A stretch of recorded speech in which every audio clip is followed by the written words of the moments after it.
warm welcome to you and to our presenters, Nick and Jana, who will be appearing shortly. Just to say that you're on mute and no cameras, but what we would very much like you to do is put your questions in the Q&A function so that we can respond to those later. We'll allocate some time for that towards the end. And of course, please do use the chat function too. That'd be great.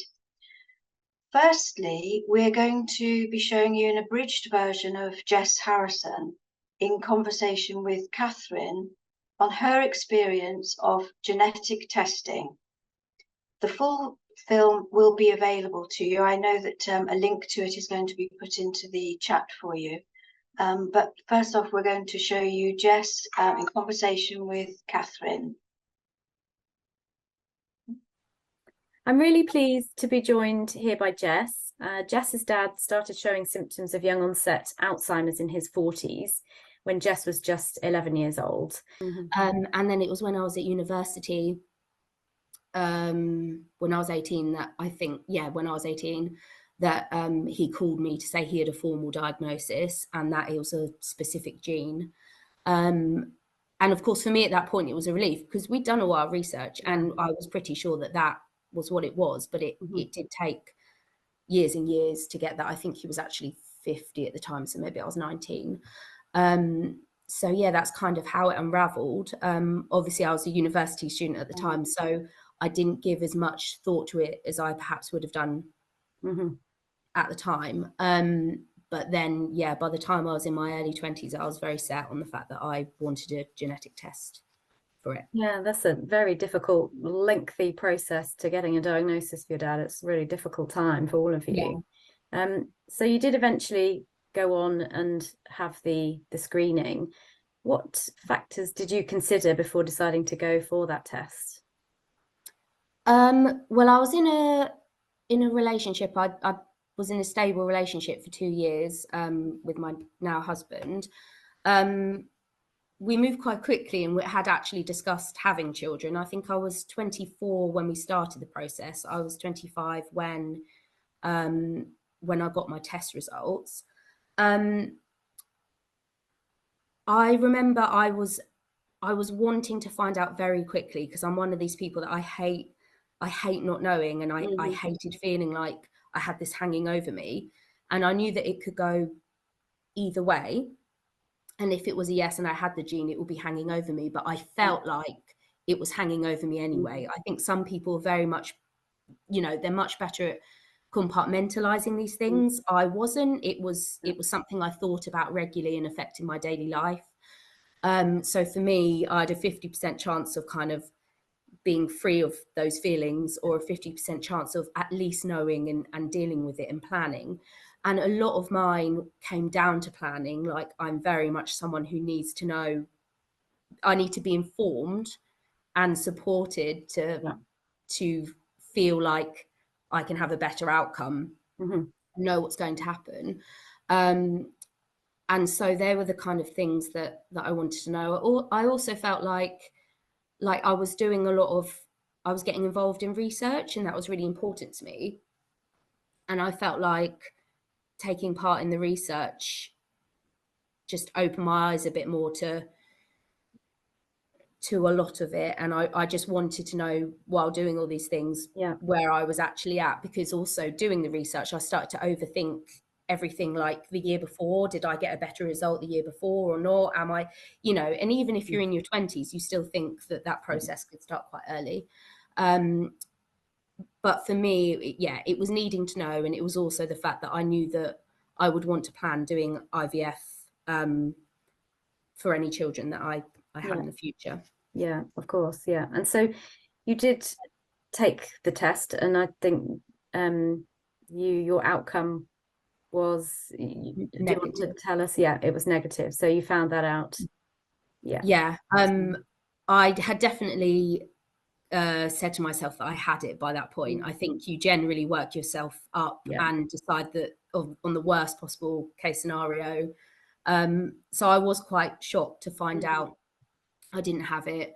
I actually didn't tell I only dealt with it with my husband, and had to then tell other family members. And you think it's a really good thing, but it's actually really, really tough. And for instance, my sister still doesn't know if she has it or not. She is a completely different character to me, and we behave in different ways with it. And so there is this sense of guilt, and also having to explain why I hadn't got the other members of the family involved with it, because I just knew I couldn't deal with other people's emotions on top of my own. So I think when it comes to individual patients going through this process, it's worth noting, you know, family dynamics, and how a lot of people won't necessarily want family involvement at all times with it, because it's such a difficult thing for the whole family.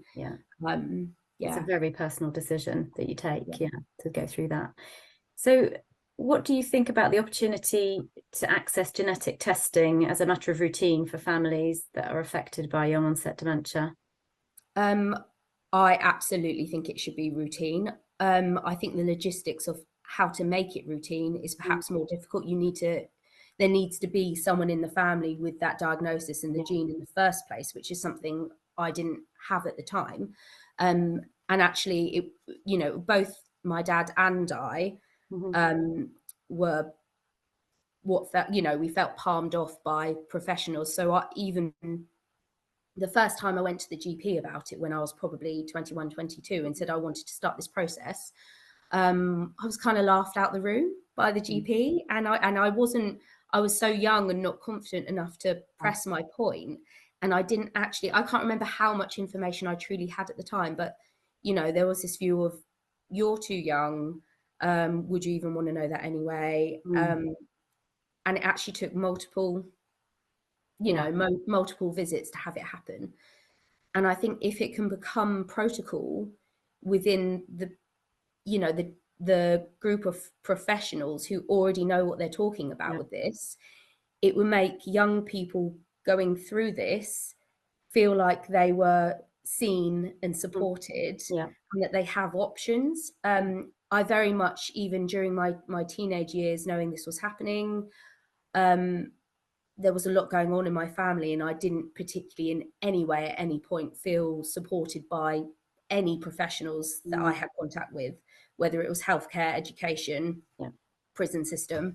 There was just nothing there. And I felt like I was advocating for myself most of the time. And it wasn't until I started the genetic counselling and finally was referred by the GP that I finally felt like I was talking to someone who understood, and actually not only just understood, but actually gave me the barriers I needed. For instance, he said, you're moving to a new house.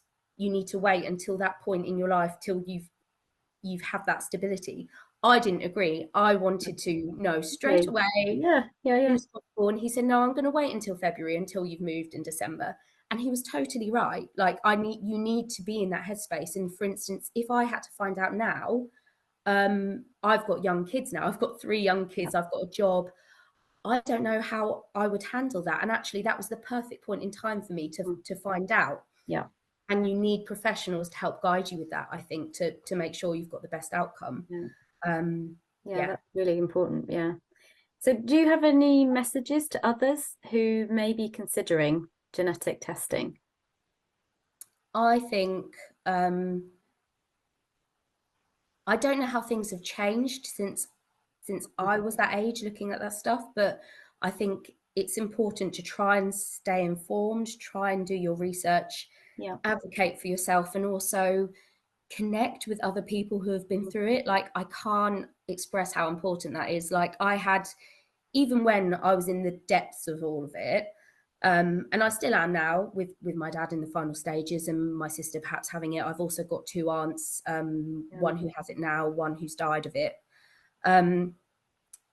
Even friends were still saying things to me like, oh, isn't Alzheimer's just what old people have? Like, they hadn't grasped it. And when you're young, especially, I think as you get older, people become more aware of these things, and a little bit more soft and sensitive as you age. But in those early 20s, you know, there's no one else around you who gets it or is Exactly. even willing to get it, because you're just at that age. And it's the same with children and teenagers who have it in the family. It's just really difficult. And I think it's really important to reach out to the people that know what they're talking about. But it's easier said than done when you're young. And I think that's why it's really important for it to be routined, like you said, within healthcare, especially once a parent has been diagnosed, to make sure that you're following up with that family as they grow up. And I also think it's really important because I was able to know and make a decision on how I had children. And, you know, we actually have the ability to wipe out this genetic form within a generation or two if everyone is informed, and they make those decisions to do that if they wish. So yeah, I think just being informed and emotionally supported is really important.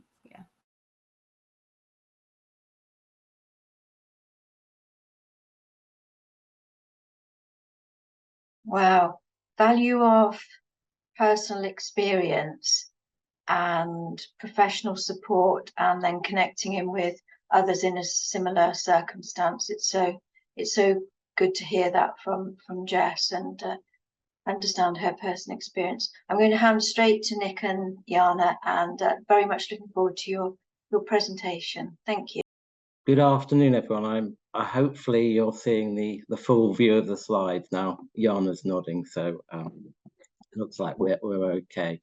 Well, firstly, I'd just like to thank Tessa and Catherine and the Young Dementia Network for inviting us to speak today, but also to thank Jess for talking about her experience of her father's diagnosis and her experience of predictive testing. For me, it's actually really kind of motivating to make sure that we sort of get our bit right in the memory clinic. And today we're going to talk about sort of incorporating genetic investigation in the memory clinic assessment. And when I say memory clinic, I'm talking about sort of standard memory clinics that are run by mental health trusts rather than sort of specialist centres. So earlier this year, it was the anniversary of the 70th anniversary of the discovery of the structure of DNA. And this was a key discovery because it paves the way for the understanding of how the 6 billion base pairs in our genome code for the proteins in our body. And over the intervening 70 years, we've learned an awful lot about how changes in the DNA sequence affect health and disease, including how they affect risk for dementia. So in relation to testing for genetic forms of dementia, we're only going to be talking about changes which are essentially causative for dementia, not changes which are risk factors such as ApoE4 variants. And I think it's important at this point to acknowledge that while a genetic form of dementia can be profoundly important for individual families, actually genetic forms of dementia are rare in terms of the overall burden of dementia. For example, much less than 1% of Alzheimer's disease is caused by genetic forms. The other thing I wanted to highlight was just that while it is usually the case that genetic forms of dementia occur in younger people, it's not exclusively so. And on the flip side, that while there are genetic forms of young onset dementia, most of young onset dementia is not caused by clear genetic changes. So now I'd like to go on and introduce you to our memory clinic, the Tower Hamlets Diagnostic Memory Clinic. For those of you who are not familiar with the geography of East London, Tower Hamlets is just east of the City of London. It's a very interesting borough to work in. There are some areas of extreme wealth, but by and large, it's a socially, economically deprived area. And in the clinic, we see probably about 50% of the people we see are of Bangladeshi ancestry. There's also a large Somali community. So in the clinic, we work through translators for much of the time. Like many clinics, we're a multidisciplinary clinic. Jana will probably be cross because I've used a very old picture there. And that the way we work is that the nursing staff sort of take the lead on the assessments. So earlier this year, I also celebrated an anniversary. It's the 10th anniversary of me working in the memory clinic, and things have changed a lot in relation to genetic testing over that time. So when I started, there were some very large barriers to genetic testing. One is you kind of had to choose which gene you thought might be involved at the start, and then sequentially test genes. So that was one barrier. The other really major barrier was funding. So you had to obtain local funding for any genetic testing. And when the sort of funding forms came in at about 50 pages, it was a real struggle to get testing done. So what happened back then was actually we usually referred people where we suspected genetic form, and that the testing usually came at the end of their diagnostic journey. So locally, what we did was we referred to the Dementia Research Centre at Queen's Square at the National Hospital for Neurology and Neurosurgery. While they provided a great service, the mere act of referral did mean that the journey was lengthened. We tended to do comprehensive testing locally, which was then sort of repeated at the national. And actually, for many of our patients, they didn't actually kind of make it into central London, at least not for follow-up appointments. But a lot have changed over the last 10 years, and the first change is kind of a technical one. So, as I said, when I started, it was testing one gene at a time, because the way that DNA sequencing is done has changed radically. It's now possible to test all the genes that have been associated with dementia in one go and comprehensively test them. I'll sort of digress slightly just for a minute, and this has really come out of the Human Genome Project, or the technological advances have come out of the Human Genome Project, which is this sort of project that started back in the 1980s to sequence one human genome, and then it took 15 years to sequence one human genome at a cost of about $3 billion. As a result of that, the technology was pushed forward, faster methods of sequencing were developed, and we've now got this next generation sequencing technology. And it's now possible to sequence a whole human genome, that's a whole 6 billion base pairs, in a few hours for less than $500. So not that much more than an MRI scan. The second big change is the way that the sort of role of genomic medicine and the delivery of genomic medicine in the health service. So back in 2018, there was a launch of the NHS England Genomic Medicine Service, and a sort of reorganisation of the way that testing is done. So there's now 7 hub laboratories across England who provide all the tests, all the genomic tests on the test directory. And associated with each of these hub laboratories is something called the Genomic Medicine Service Alliance, which is a bit of a mouthful, but I'll talk a little bit more about that in a minute. So the National Test Directory is great because it lists all the tests that are available on the NHS, what the criteria for testing is, and also which specialties can request the test. But the most important thing is that actually all the tests are centrally funded. And so there's no issue about obtaining local funding for testing, which obviously removes a huge barrier. So what's the Genomic Medicine Service Alliance? So the idea of the Genomic Medicine Service is very much to incorporate genomic testing, genomic medicine in routine care across different areas of care in the NHS. And the Genomic Medicine Service Alliance is a function to bring the Genomic Medicine Service and service providers such as acute trusts, mental health trusts, integrated care systems and primary care network together to think about how testing can be easily accessed and that testing is equitable. And so the vehicle that has been up to now is sort of used to kind of embed testing into care pathways are these these transformation projects that had local and national ones. And so about 18 months ago, we set up one, actually looking at memory clinics and also separately at intellectual disability services.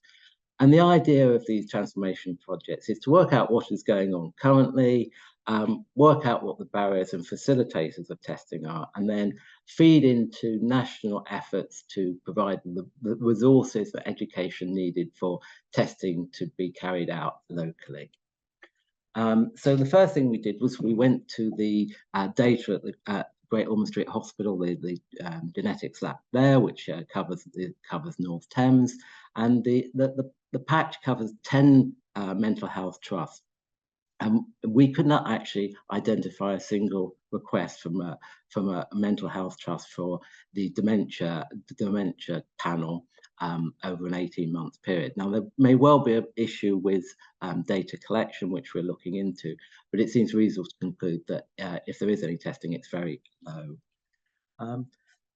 So we've been lucky enough to be able to present on genomic medicine and testing in the memory clinic to a variety of patient and carer groups and also health professionals to get some feedback about what would constitute an optimal pathway, where problems, where needs are. And I think that, I mean, there are lots of interesting facets of that and lots of interesting discussions were had. But I think one of the common themes was lack of awareness about genetic testing, and also what can be provided post-diagnostically as well, which fits in with generally after the diagnosis of dementia. So as I kind of alluded to, there's a lot of work being done nationally to bring genomics into the mainstream, and there's the Genomics Education Programme, which is part of Health Education England, are providing and developing a lot of resources to help clinicians, healthcare professionals sort of skill up and be able to order tests appropriately and with confidence. And one of the resources they've provided is this clinical pathway initiative, which divides the sort of process of testing and reporting results and follow on and breaks it up. And then what we're doing with dementia is to feed into that to provide some bespoke kind of resources and issues that are relevant for memory clinics, with the hope that other memory services can use this to develop their own pathways. So this is all on the Genomics Education website. The other resource that the education program is providing is sort of resources to help in the clinic with testing, so sort of in real time. And also lots of background education. So the G Notes has this vignette which people can use in the clinic. There's already some disease-specific resources for CADASIL and for other genetic forms of dementia. We've recently started a mental health working group for G Notes, and we're going to be developing some more kind of generic vignettes, which will link with the more disease-specific vignettes. And I suppose the third and final change that I could identify is really the guidelines around testing in the memory clinic. So up until very recently, the guidelines have not been very clear, or they've been quite vague around the genetic forms of dementia. So NICE guidelines just talk about being aware, and the MSNAP guidelines really talk about referring to clinical genetics. Now, I think in every area there's going to be different testing pathways, and in some areas that may be the preferred pathway, but the general direction of travel is for testing to be done locally. And in terms of training of psychiatrists, well, there's quite a lot of genetics in the core trainee syllabus. Actually, in the old age specialist syllabus, that there's really very little, or in fact, I didn't find any mention of gene at all in the syllabus.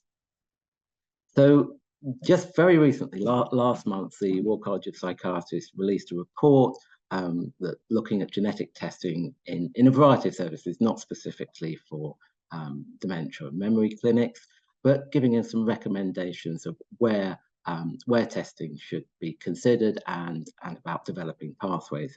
Now, in the interest of time, I won't go through these in detail, but just to say that these recommendations are broadly in line with the criteria set out in the National Test Directory. In fact, they're slightly more conservative.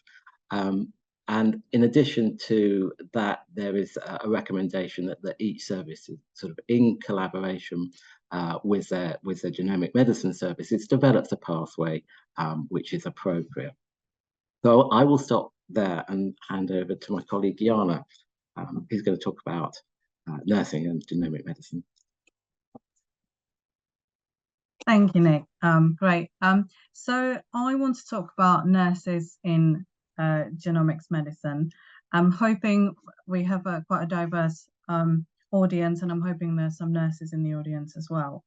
As nurses, we are in a really unique position to provide support to our patients who may be eligible for genetic testing. And not only is in our professions is standards by the NMC, but the whole ethos of the Genomic Medicine Service is really to involve the whole multidisciplinary team.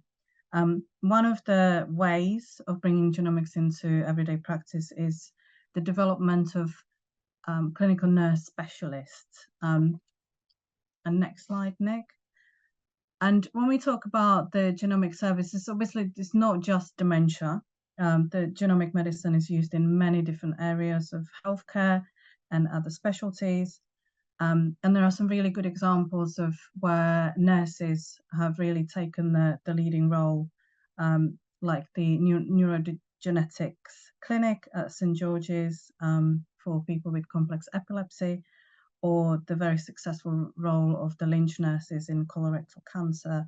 And recently there's been a new clinical pathway published for familial hypercholesterolemia in primary care, where also nurses are quite crucial.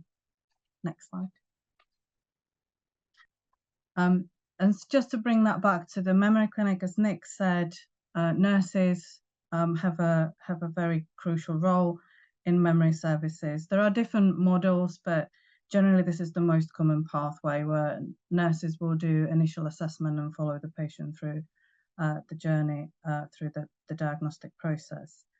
And what I highlighted on this slide in blue is what in Tower Hamlets, what the nurses do as part of their role, which is, as you can see, is quite a lot of things. And that within their role, there is quite a number of touch points and opportunities for discussion or to think about genomics.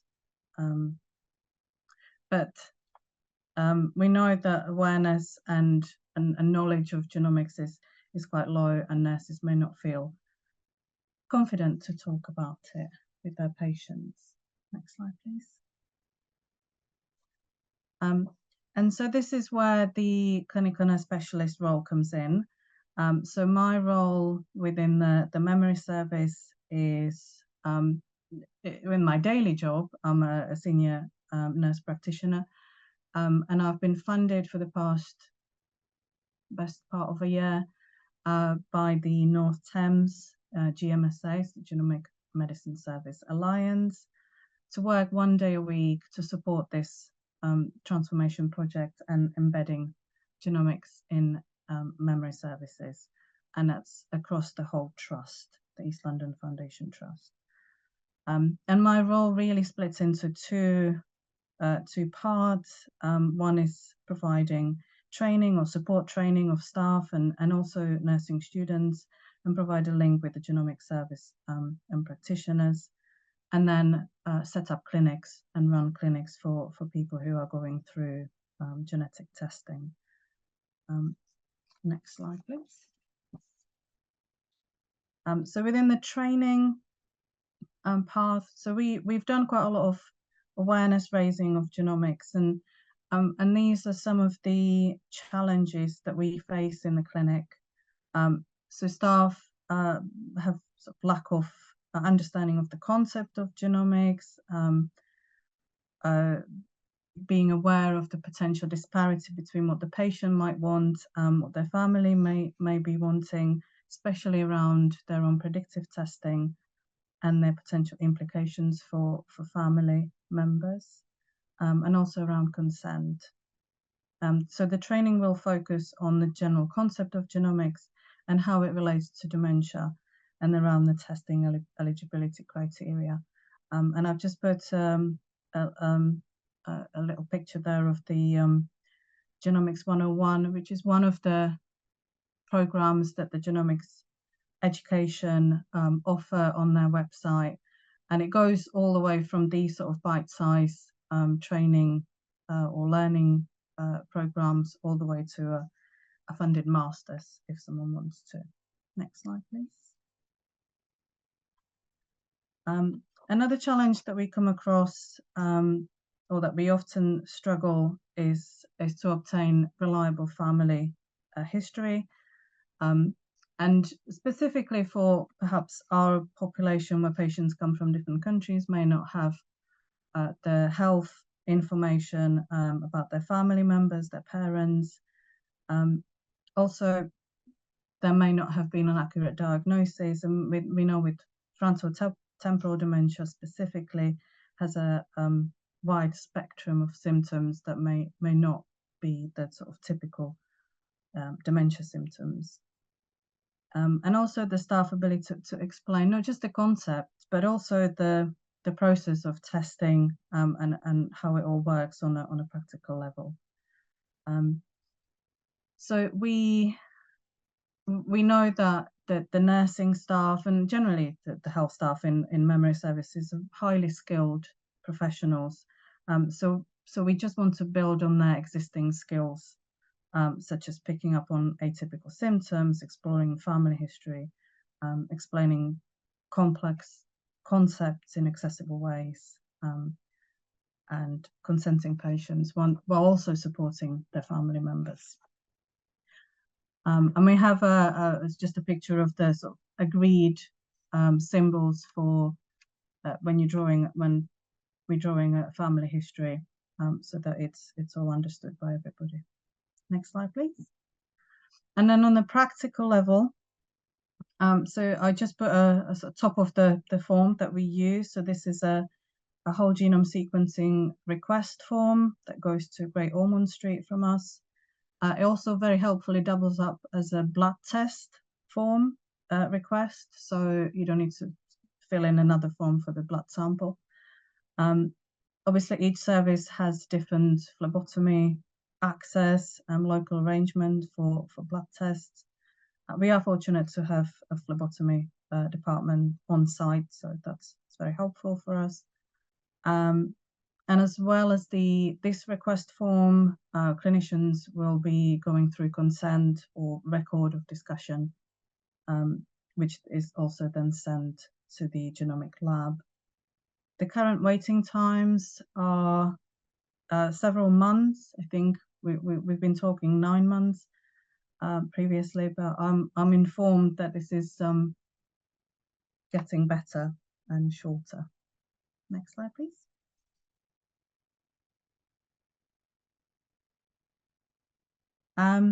So since the start of the project, we have now received 7 results of tests that we'd requested, and you can see that the positivity rate is quite high.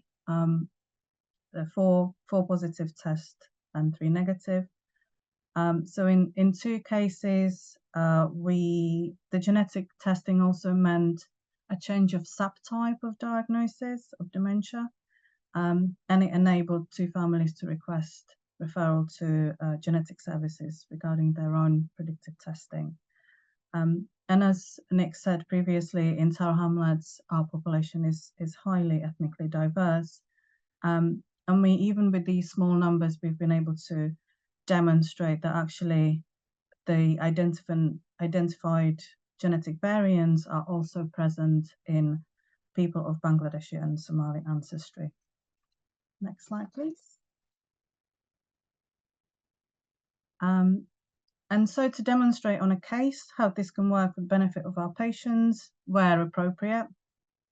So in contrast to the patient that Nick presented at the beginning, this patient has recent onset of symptoms, strong family history. In the olden days, we perhaps would have given them a mild cognitive impairment diagnosis and asked them to come back in a year. But at this stage, we can, instead of waiting all this time, we can discuss genetic testing and offer genetic testing as part of the standard assessment, while the person is making informed decisions and can have conversations with their family and hold that information. Next slide, and I think that's my last. And just to show what we're doing next. So where we're taking this forward, we're going to be using the quality improvement methodology to measure the impact of our training. And it's just not the numbers of genomic testing being done, but also the quality of the conversations around genomic testing and family history recording, and the experience of our patients. And that's us. Thank you very much. I think we're taking questions. Thank you very much for that. Just to remind people, you will receive the slides. There's a lot of information on there. It would be very useful to go through at a slower pace, I think. I will pick up some of the questions. I'm going to pick up a couple from the chat first. Jana, do you give the person being diagnosed some hope when diagnosing? Some hope. I'm not quite sure. If that person's on the call, I'm not quite sure what, in terms of what hope. And when diagnosing, is this to do with the genetics, or do we give them hope that they can have the testing done? Perhaps it's about broader than genetic testing. Maybe it's about living life with hope. It's difficult to. Yes, yeah. I mean, if that is the question, then yes, we talk to people about living with dementia, living well with dementia, and our aim in memory service is to diagnose people in a timely fashion so that they can have a good quality of life even with their diagnosis. Let me just pick up a little bit more of the comment regarding that. My question is, when a dementia diagnosis is given to a person, it's really important to give the person some hope. E.g., there will be some things that you may no longer be able to do. However, there are lots of things that you can do. Most people feel that they get a diagnosis and go and put your house in order, so to speak. It's a reiteration of absolutely needing some hope to go away and have a sense of purpose and be able to continue life, a changed life, but life. I am going to pick up another. Can you advise how you deal with requests for predictive testing for children of a diagnosed patient with, for example, behavioural variant FTD in the absence of diagnostic testing or DNA storage for the parent. Can either of you help with that one, respond on that one? Shall I take that one? Yeah. So as far as I'm aware at the moment, without a confirmed genetic cause within the family, it's not predictive. It's not possible to have predictive testing on the NHS. So, I mean, obviously that's one of the drivers behind trying to roll out diagnostic testing in the clinic, in the context of diagnosis, so that option is available for family members where appropriate. Obviously, another way of dealing or approach to dealing with this is the DNA storage, which Jackie talked about in the previous webinar. But at the moment, it does require a confirmed genetic diagnosis in the family, and it also should be clear that we are talking about doing diagnostic testing as part of the assessment, not as doing predictive testing. So that falls very much under the remit of the Genomic Medicine Service. So if someone has a family member with a confirmed diagnosis, then the next stage would be a referral to the Genomic Medicine Service. And as Jess spoke very sort of eloquently about the counselling, this counselling process prior to any predictive testing. So there's a sort of well-established pathway through counselling for predictive testing, and lots of things to consider before the predictive test is actually done. And it has to be said that fortunately for Jess, it proved very useful to do the test, the predictive testing at that stage. Lots of people who go through the counselling for predictive testing decide actually that they don't want to have the predictive testing, and we've got a lot of kind of evidence of this from the experience of Huntington's disease. But yeah, that's a current situation. Thank you, Nick.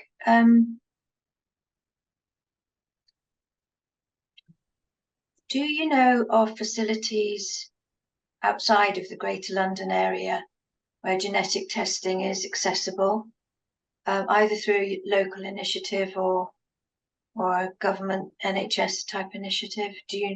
Are you familiar with that? Oh, shall I, or do you want to? Well, you start and I can. Okay, so I mean, I think that it's a very rapidly changing environment actually, and so as I talked about, quite quickly during the presentation, the sort of there's been a big technological changes in respect of genetic testing, and so we're just able to do stuff now that we weren't able to do 10 years ago. And also the kind of structure of genomic medicine services within England has sort of undergone a radical change. So the idea really is that wherever you are in the country, that you have easy access to appropriate genomic testing, and that access is equitable. And that's really the kind of role of the Genomic Medicine Service alliances, with each area to look with the providers, with memory clinics, with whatever renal medicine, whichever speciality, and work out how testing can be embedded into normal clinical pathways, and how people can access it easily and equitably. As I sort of mentioned, I think there'll be a little bit of a local variation of what works in particular areas. For us, we're sort of going down the line of testing in our own clinic and dealing with it locally. We think that's appropriate given our sort of skills mix, and also the kind of our population we serve. But in other areas, and we heard about in Berkshire that they actually referrals go to clinical genetics, and they do the testing there at the moment. So I think there'll be some variation by locale, but the idea is the sort of driving force behind it is to improve access and make access equitable. Thank you. I think you've answered a question that came in from Gloucestershire. Where would I go to take this further, genomic testing? I think that probably answers that one. Maybe actually, can I just sort of interject there, because so each area, as you could see from the map that I put up, has its own genomic hub laboratory with its own genomic medicine service alliance. So that it's good to identify, if you're a service, to identify your hub laboratory and connect with them.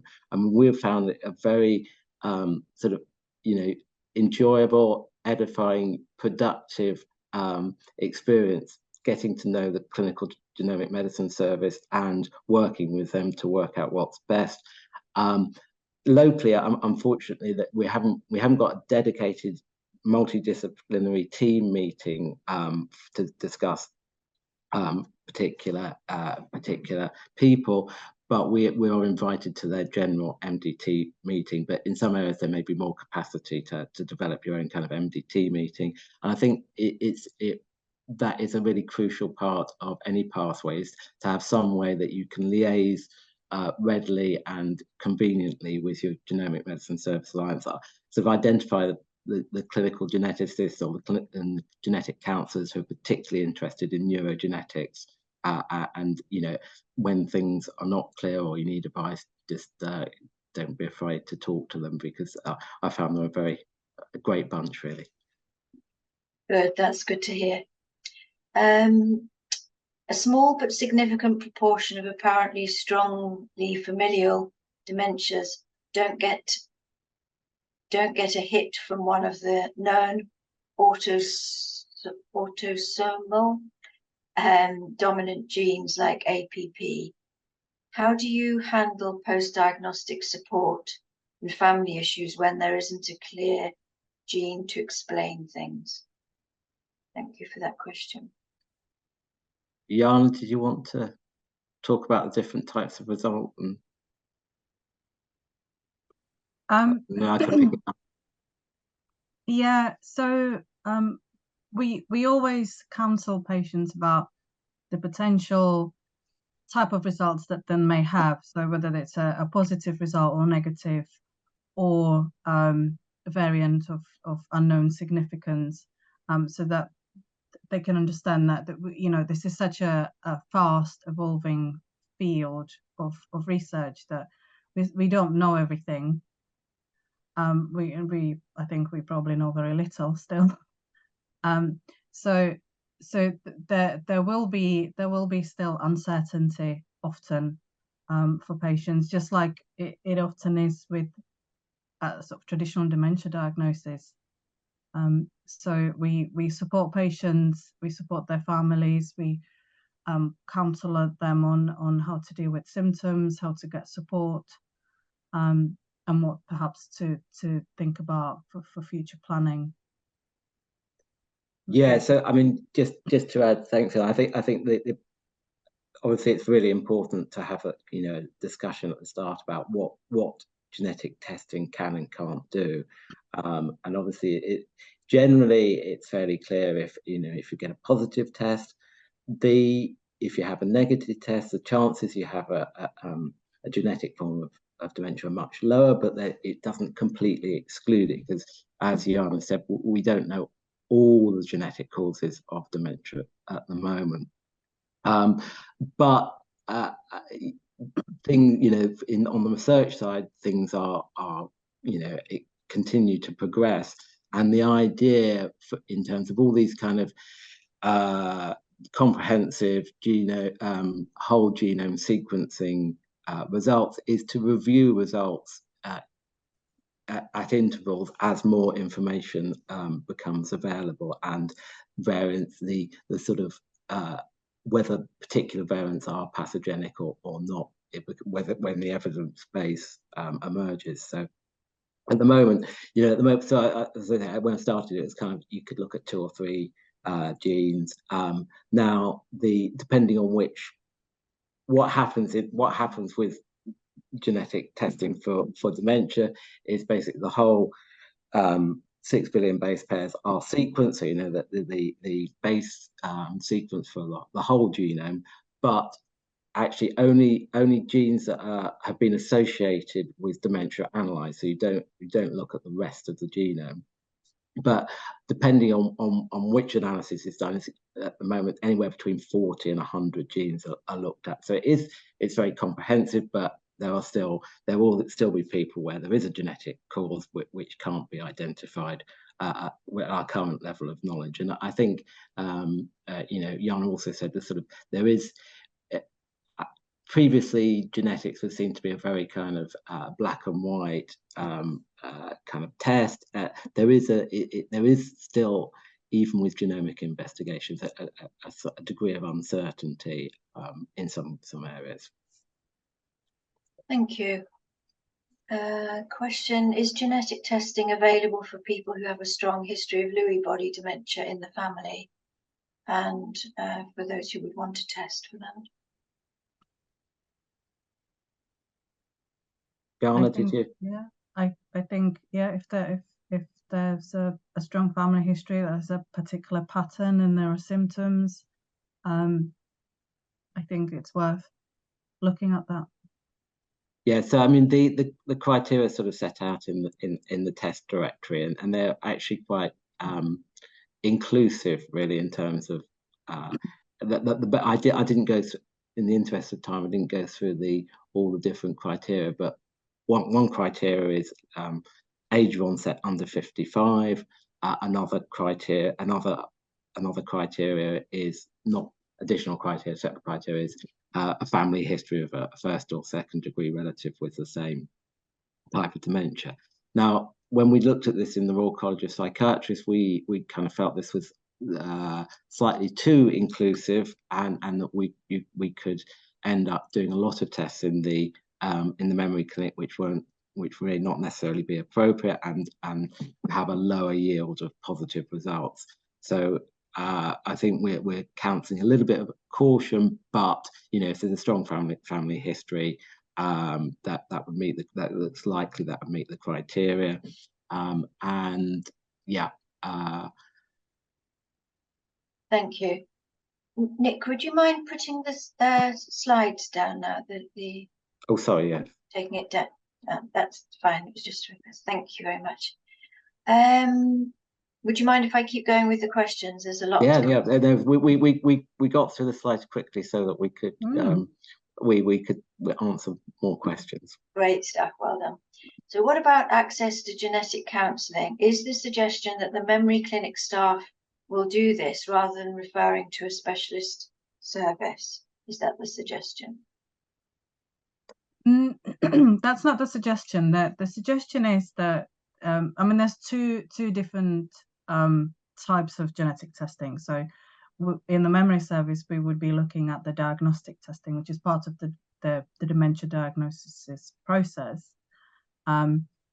For the genetic counselling would really come into its own for people who are family members and there's a identified genetic cause of dementia in the family and they want to get predictive testing. And that's where the process comes in, as Nick said, about the initial conversation and the sort of cooling off period where people can think about whether they really want to do the predictive testing. So those are two different types. And in the memory clinic, we are well skilled and placed to be supporting patients going through the diagnostic testing, whether it's genetic or just dementia diagnosis. Yeah, I mean, sort of our normal pathway in the clinic is there's quite a lot of counselling around when people are referred about what an assessment for dementia means, what the possible outcomes are, and so it's incorporated into that. I think, you know, historically there has been a little bit of confusion between diagnostic and predictive testing now. Although obviously closely related, they are different things and need different types of counselling. So that you don't need, in most cases, specialised genetic counsellors to get involved in diagnostic testing, but for predictive testing, definitely yes. And we wouldn't be sort of offering counselling other than sort of general support for family members thinking about predictive testing. And as I kind of mentioned before, there's a very clear pathway for people going through predictive testing. They'll see a genetic counsellor for 2 or 3 sessions before being offered the actual test. Someone's asking for confirmation that to get a referral to the GMS Alliance, would the family member need to go through a GP in order for it to be actioned? So it's usually done through the general practitioner, because obviously the person, the family member with a genetic cause may have a different, be in a different area of different doctor to the the person seeking predictive testing. Question around, is it possible to be tested where there isn't a genetic link? What would the person ask for? Does it go through a GP? Is it possible to be tested if there isn't a genetic link? Are we talking about predictive testing again? I don't think so. Okay, so I mean, so the basic criteria for offering testing are age at onset. So if it's below the age of 55, that will be an indication for offering testing. The other indication, main indication, is a strong family history, which is sort of a first or secondary relative with the same type of dementia. If you don't meet those criteria, generally testing wouldn't be appropriate. There is a little bit of flexibility if there are other features or other considerations on a case-by-case basis, but generally if you don't meet the criteria, then that wouldn't be offered testing, because it's very, very unlikely that that a positive result would be returned. And I think it's generally for genetic testing, we're kind of looking at getting a sort of yield, a positive result in for 10%, so 10 out of 100 test on. That's a kind of general aim. And if it goes well below that, then it's not really considered sort of useful to go down the testing line.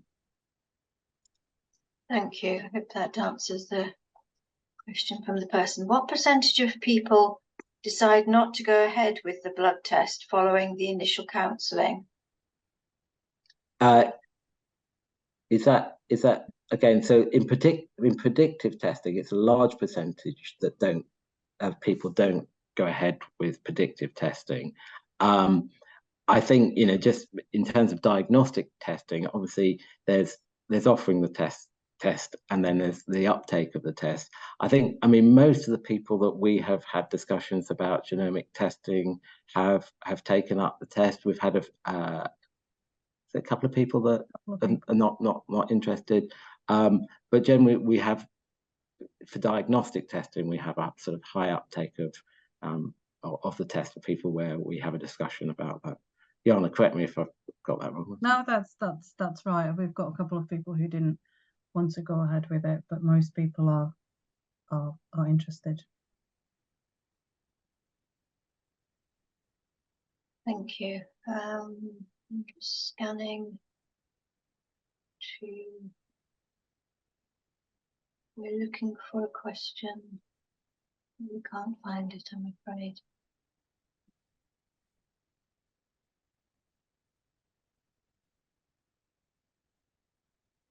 Can I ask a question about emotional support given? Would you consider that that's part of the nurse's support? Because I think Jess mentioned that to be a very important part of what helped her. And also, could you talk a little bit about what information would be given to the family to take away and be able to consider? Yeah. So before we have the conversation about testing, we send people or give people written information about the potential outcomes, the implications, the process, opportunities to get involved in research as well, and information about dementia and genomics. So that's a sort of pack of information that we give before, and once we've sort of entered the conversation and done the consent and the blood test, we then keep in touch with the person, making sure that they know that we haven't forgotten them while they're waiting for the result. The result is given in person, so we would invite the person and their family to come to get their result, and then we will take it from there in terms of supporting them further. Thank you. You've packed in a lot of questions. Thank you for that. Thank you very much for your presentation and for responding so ably to the questions.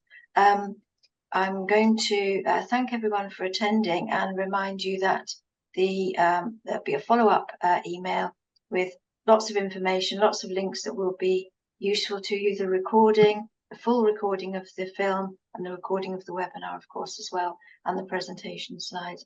And I'm going to say look out for February and March webinars from the Young Dementia Network.